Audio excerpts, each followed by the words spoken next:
여러분의 영혼과 가정에 우리 하나님 주시는 은혜와 평안이 있기를 주의 이름으로 축복합니다. 영혼의 추수자라고 하는 글에 이런 이야기가 쓰여 있습니다. 한 형제가 침대에서 인생을 마지막하는 마지막 숨을 내쉬고 있었습니다. 그러나 이 형제는 마지막 숨이 끊어지는 그 순간에 행복했습니다. 왜냐하면 많은 영혼들을 주님께 인도했다는 행복함이 가득했습니다. 그래서 확신하는 것이 하나 있었는데, 자기가 죽으면 천국 언덕에서 수많은 영혼들이, 자기가 전도해서 천국 간 수많은 영혼들이 자기를 기다리고 또 자기를 환영할 것을 확신했습니다. 세상에 많은 사람들이 꿈을 갖습니다. 어떤 사람은 내가 열심히 공부 한번 해보겠다, 그런 꿈을 가진 사람도 있고, 내가 사업에 투자해서 땀 흘려서 사업에 성공을 한번 해보겠다, 그런 꿈을 가진 사람도 있고, 또 어떤 사람은 정치 사회에 무엇인가 공헌을 해보겠다고 하는 꿈을 가진 사람도 있습니다. 나쁜 꿈이 아닙니다. 그러나 우리가 주님을 사랑하는 하나님의 자녀들이라면 영혼 구원이 우리 모든 삶의 우선이어야 합니다. 그래서 이 영혼의 추수자라고 하는 사람이 쓴 글에 그분이 이런 말을 했어요. 우리가 마지막 최후의 숨을 거둘 때 다음과 같은 고백은 피해야 합니다. 그리고 피해야 될 고백을 이렇게 이야기를 했어요. 주님, 나는 자동차를 파는데 평생에 수고해서 돈을 많이 벌었고 헌금도 많이 했습니다.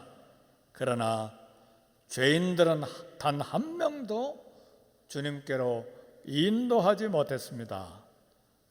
우리가 최후의 숨을 거둘 때 이런 고백은 주님 앞에서 피해야 된다. 그렇게 영혼의 추수자라고 하는 글을 쓴 사람이 이야기를 했습니다. 하늘에서 천사들이 기뻐하고 잔치하는 것은 성경에 기록된 것을 보니까 죄인 한 사람이 주님 앞에 돌아올 때에 하늘의 천사들에게 잔치가 된다고 그랬습니다. 그 말은 하나님이 기뻐하신다는 말입니다. 전도를 위해 70명이 파송돼서 각 동네, 각 도시를 전도한 후에 주님께로 돌아왔습니다. 전도를 마친 70명 제자들은 행복한 마음으로 주님께 돌아왔습니다. 누가복음 오늘 본문 10장 17절 보니까 70인이 기뻐하며 돌아와 이르되 주여 주의 이름이면 귀신들도 우리에게 항복하다이다 그랬습니다. 70명의 제자들이 전도한 후에 기쁨에 넘쳐서 사역 보고한 것은 전도가 대단히 성공적이었다는 것을 말합니다. 근데 이 70명의 제자들의 기쁨의 이유가 무엇인가? 기쁨으로 전도 결과를 보고했는데 왜 그처럼 기뻐했는가? 제자들의 관점의 기쁨이에요. 70인 제자들은 자신들이 귀신을 내쫓고 귀신을 굴복시킨 것이 너무 좋았어요. 너무 놀랐어요. 주님의 이름만 대면 귀신들이 항복하고 쫓겨나는 것에 놀랐고 그게 너무 기뻤던 거예요. 그래서 전도 보고할 때 기뻐하며 돌아와 이르되 주여 주의 이름이면 귀신들도 우리에게 항복하다이다. 귀신이 쫓겨나가는 게 너무너무 놀랍고 좋았던 거예요. 우리 주님도 그 부분에 대해서 긍정하는 부분을 말씀하셨는데, 누가복음 10장 18절에 보니까 예수께서 이르시되 사단이 하늘로부터 번개같이 떨어지는 것을 내가 보았노라. 우리 주님이 70명의 전도자들이 귀신을 쫓아낼 때에 귀신들의 두목인 사탄이 하늘로부터 떨어지는 것을 보셨어요. 결국은 사단이 완전히 패배할 것을 말씀해 주시는 것인데, 70명의 전도자들이 전도를 떠날 때에 아무것도 가진 것이 없이 떠났어요. 두 벌로도 아니고 전대 주머니도 가져가지 아니하고 두 벌 신발도 없이 그냥 빈손으로 떠나는데, 사역의 결과는 귀신들이 쫓겨나고 사단의 세력이 무너지기 시작한 것입니다. 이것을 통해서 우리가 알아야 될 것은 우리 전도와 복음 전파 사역에 큰 능력이 있음을 알아야 합니다. 때때로 내가 전도한다고 무슨 효과가 있나, 그래 주눅드는 사람들이 가끔 있습니다. 그런데 70명의 제자들이 처음으로 2명씩 전도하러 나가는데 자기들에게 귀신이 쫓겨나가는 능력이 있는지 몰랐던 것이죠. 저는 보수 장로교 출신 목사입니다.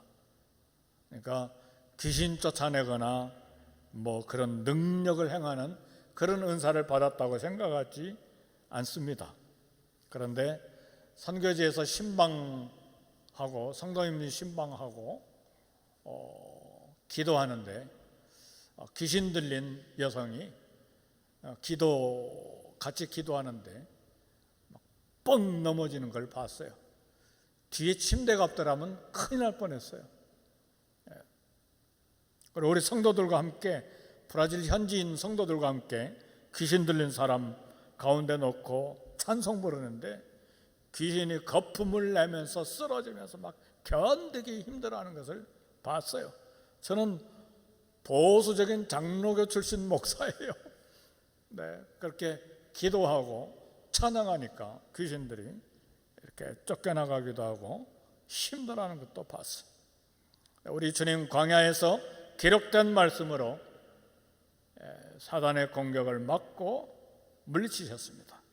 그래서 오늘 본문 누가복음 10장 19절 보니까 내가 너에게 뱀과 전갈을 밟으며 원수의 모든 능력을 제어할 권능을 주었으니 너희를 해할 자가 결코 없으리라 그랬어요.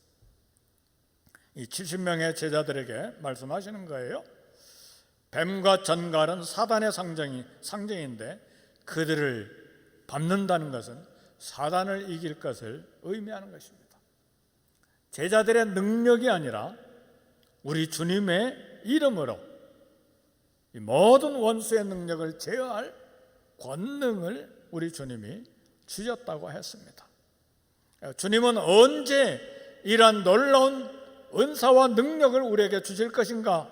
오늘 본문에 보니까 내가 권세를 주었으니 그랬습니다. 능력을 주었으니, 미래의 어느 때가 아니고 이미 주셨다고 말씀하셨어요. 그래서 하나님께서는 먼저 우리 성도들에게 능력을 주시고 일하게 하십니다. 때때로 우리가 좀 주저하는 게 있죠. 때때로는 망설이는 게 있죠. 나는 배운 것이 없어서요, 입이 뻣뻣해서요, 말주변이 없어서요 하고 뒷걸음 치는 경우들이 있어요. 모세도 그랬어요. 나는 입이 뻣뻣해서 말할 줄 모릅니다 핑계대면서 하나님의 부르심을 거절한 적이 있었습니다. 하나님께서 내가 네 입과 함께 있어서 할 말을 가르치리라 그렇게 말씀하셨어요. 그리고 말 잘하는 형 아론을 동역자로 붙여주셔서 사역하게 하셨습니다. 에레미야 선지자는 하나님이 부르실 때에 슬퍼하면서 말했어요. 나는 아이입니다. 꼬마 어린 아이입니다. 말할 줄을 알지 못합니다. 이건 3살 4살 아이라는 말이 아니라 아무것도 모르는 어린 사람이라는 말입니다. 우리 하나님이 에레미야 1장 7절에 보니까 아이라 말하지 말고 내가 네게 무엇을 명하든지 말하라. 그리고 에레미야 1장 18절에 보니까 내가 너를 그들 앞에 견고한 성읍 쇠기둥 놋성벽 되게 하리라. 하나님이 능력 주시고 할 말을 주시겠다고 하는 말씀입니다. 하나님 일할 때 능력 없다 말하지 말고 순종하지 않았음을 고백해야 됩니다. 성도가 연약한 것은 능력 부족이 아니라 순종이 부족하기 때문에 그렇습니다. 하나님께서 이미 우리에게 사단을 주의 이름으로 사단을 이길 힘과 권세를 주셨음을 믿어야 합니다. 우리 주님 말씀하셨어요. 믿는 자에게는 능치 못할 일이 없다고 말씀하셨어요. 어떻게 부족한 믿음을 계속 자라게 하고 강하게 할 수 있는가? 로마서 10장 17절 말씀 보니까 믿음은 들음에서 나며 들음은 그리스도의 말씀으로 말미암는다. 가만히 앉아 있으면 믿음이 자라는 것이 아닙니다. 믿음은 들음에서 난다고 그랬어요. 세상 소리 들음으로 믿음이 자라는 것이 아니라 들음은 그리스도의 말씀으로 말미암느니라. 계속해서 하나님의 말씀을 듣고 하나님의 말씀을 읽고 묵상하고 또 성경 공부하고 설교를 듣고 그렇게 말씀을 들을 때에 믿음은 들음에서 나는 것입니다. 그래서 말씀을 즐거워하여 계속 읽고 묵상하고 때로는 성경을 쓰기도 하고 공부도 하고 말씀을 매일 가까이 해야 됩니다. 성경을 읽는데 주일날 하루만 읽어가지고는 안 됩니다. 월요일부터 주일까지 매일 조금씩이라도 읽어야 됩니다. 그래야 그 말씀 우리에게 믿음이 되는 것입니다. 요한복음 6장 에베소 6장 17절에는 바울은 성령의 검 곧 하나님의 말씀을 가지라고 했어요. 하나님의 말씀이 전도하는 데 필요하기 때문에 귀신들과 사단을 이기는 실제적인 강력한 무기가 성령의 검 곧 하나님의 말씀을 가지라. 그렇게 왜 성령의 검이라고 했습니까? 검은 칼이잖아요. 성령의 칼이다. 뭐가 성령의 칼이냐? 하나님의 말씀이 성령의 칼이 돼서 원수를 이길 수 있는, 제어할 수 있는 능력이 된다. 그렇게 말씀한 것입니다.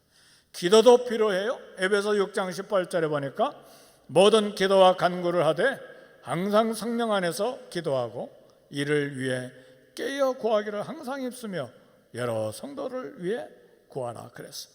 하나님께서 우리가 기도할 때 응답하시겠다고 약속해 주셨습니다. 요한복음 14장 14절에 보니까 내 이름으로 무엇이든지 내게 구하면 내가 행하리라. 우리 주님의 약속이에요. 기도하면 무엇이든지 내 이름으로 무엇이든지 내게 구하면 내가 행하리라. 기도 응답해 주시겠다고 하는 말씀입니다. 그래서 쉼 없는 기도, 깨어있는 기도, 항상 기도, 낙심치 말고 기도, 전심 기도가 필요해요.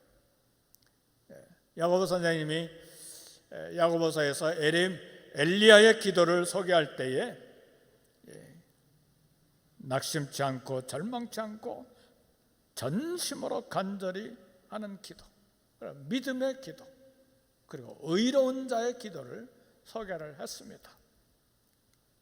바울도 에베소 교회에 입을 열어 담대히 복음을 알리도록 바울 자기를 위해서 기도해 달라고 그랬습니다. 오늘 우리도 스스로 또 교회를 위해서 기도할 때에 복음 전하는 일이 즐겁고 기쁜 일이 되도록 소원하고 기도해야 돼요. 복음 전하지 않고 가만히 교회에 앉아 있으면 교인들이 오겠지, 그건 굉장히 게으른 생각이에요. EM도 마찬가지고 KM도 다 마찬가지, 우리 주일학교도 마찬가지. 전도해야죠. 예수님의 이름을 전해야죠. 진정으로 기뻐할 일이 무슨 일인가? 누가복음 10장 20절 말씀 보니까 그러나 귀신들이 너에게 항복하는 것으로 기뻐하지 말고 너희 이름이 하늘에 기록된 것으로 기뻐하라. 우리 주님은 70명 제자들에게 귀신들이 너에게 항복하는 것으로 기뻐하지 말고 너희 이름이 하늘 생명책에 기록된 것으로 기뻐하라고 하셨어요. 우리 이름이 하늘에 기록된 것이 귀신을 쫓아내는 것보다 더 큰 기쁨이 되어야 된다고 말씀입니다. 귀신이 항복하는 은사와 능력은 영원한 것이 아닙니다. 일시적인 것이에요. 그러나 우리의 이름이 하늘의 생명책에 기록된 것은 영원히 계속되는 것입니다. 70명의 제자들이 기뻐했던 은사와 능력은 때가 되면 사라지는 거예요. 하늘나라에 가면 더 이상 사단의 세력이 없기 때문에 은사도 필요 없는 것이죠. 그리고 귀신을 쫓아내는 은사와 능력은 우리의 구원을 보장하지 못합니다. 귀신을 쫓아냈으니까 나는 구원받았겠지. 아니요. 성경은 한 번도 그렇게 말한 적은 없어요. 마태복음 7장 22절에 보니까 그날에 많은 사람이 나더러 주여 주여 우리가 주의 이름으로 선지자 노릇하며 주의 이름으로 귀신을 쫓아내며 주의 이름으로 많은 권능을 행하지 아니하였나이까 하리니 그때 내가 그들에게 밝히 말하리니 내가 너희를 도무지 알지 못하니 불법을 행하는 자들아 내게서 떠나가라. 선지자 노릇을 했다는 말은 예언의 은사가 있다는 말이고 귀신을 쫓아냈다는 말은 신유의 병 고치는 은사가 있다는 말이고 많은 권능을 행했다는 말은 기적의 은사가 있었다는 말인데 마지막 심판 때 심판주 되신 예수님이 내가 너희를 도무지 알지 못하니까 내게서 떠나가라 말은 구원받지 못한 걸 말하는 것이죠. 이 불법을 행하는 자들아 잠시 은사로 이렇게 쓰임을 받았지만 불법을 행했다 그 말이죠. 예수님을 판 가룟 유다도 선지자 노릇했고 귀신을 쫓아내는 권능을 행했어요. 왜? 어떻게 할 수 있느냐? 이 70명 말고 12명의 제자들을 둘씩 또 전도자로 보내실 때에 귀신 쫓아내는 능력, 병 고치는 능력을 주셔서 보내셨잖아요. 그러니까 가룟 유다도 귀신 쫓아내고 병 고쳤어요. 그러나 예수님 돈 받고 팔아먹고 제 길로 가버렸잖아요. 그러니까 은사와 능력이 우리 구원을 보장하지 못해요. 그러나 주님은 그것으로 기뻐하지 말고 생명책에 기록된 성도들의 이름이 영원히 있기 때문에 그걸 기뻐하라는 말이에요. 여기서 우리가 한 가지 잊지 말아야 될 것은 주의 이름이면 귀신들도 우리에게 항복합니다. 제자들이 귀신을 쫓아낸 것이 아니고 주님의 이름입니다. 그래서 그런 기적과 은사가 나타날 때에 내가 자랑하면 안 돼. 내 이름을 자랑하면 안 돼. 능력은 내 것이 아닌 주님의 것이에요. 겸손하게 주님을 자랑하고 주님만 나타나야 되고 주님의 이름을 증거해야 됩니다. 아마 마태복음 7장에서 이 불법을 행하는 자들아 내게서 떠나가라. 이 쫓김을 받은 사람들은 주의 이름으로 은사는 사용했지만 아마 자기들이 다 영광을 받은 것 아닌가 그런 생각을 해봅니다. 구원보다 이 땅의 축복에 더 매달리지는 않습니까? 이 땅에서도 우리가 복을 받아야죠. 그러나 주님의 십자가 구원보다 세상 축복을 더 기뻐하고 더 마음을 쏟지는 않습니까? 주님 말씀대로 우리가 진정으로 기뻐해야 되는 것은 우리 앞에 나타나는 어떤 능력이 아니라 우리의 이름이 하늘의 생명책에 기록된 그 구원의 은혜를 더 기뻐해야 합니다. 세상은 잠깐 있다가 사라지는 것이죠. 은사가 잠깐 있다가 사라지는 것처럼 축복을 기뻐하되 십자가 구원의 축복을 가장 기뻐하고 감사해야 합니다. 그리고 우리 주님이 누가복음 10장 23절에 보니까 그때 예수께서 성령으로 크게 기뻐하시며 이르되, 우리 주님이 크게 기뻐하셨다고 그랬어요. 사랑하는 성도 여러분, 우리 주님은 이 땅에 공생의 3년 동안에 늘 탄식하시고 늘 우시고 그랬어요. 기뻐했다는 말이 없어요.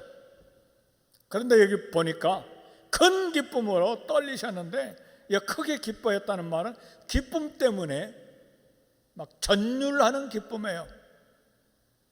주님께서 기뻐하셨다는 이 표현은 신약 성경에 꼭 한 군데, 이곳에만 있어요. 뭘 그렇게 기뻐하셨는가? 제자들에게 이렇게 말씀하셨어. 너희가 보는 것을 보는 눈이 복이 있도다.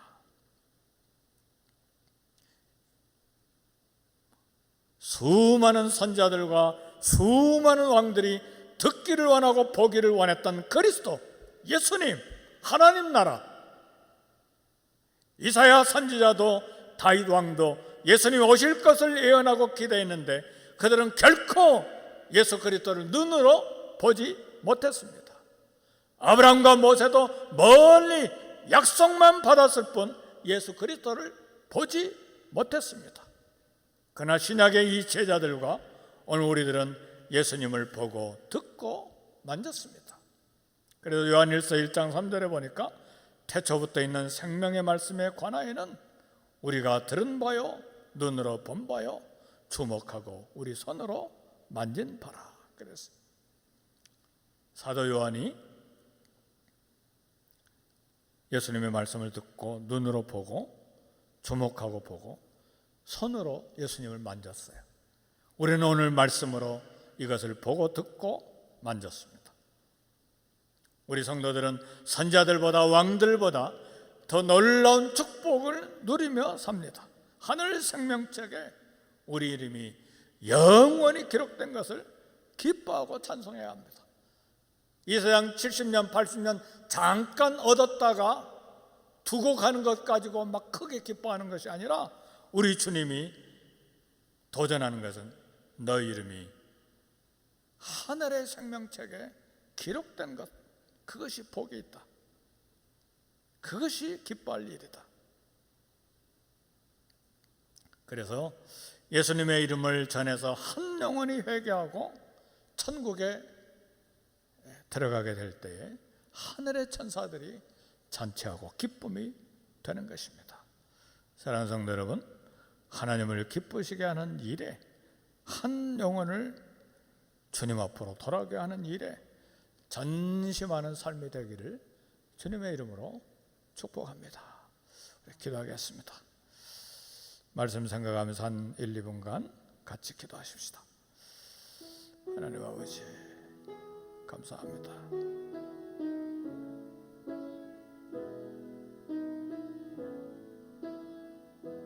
주님,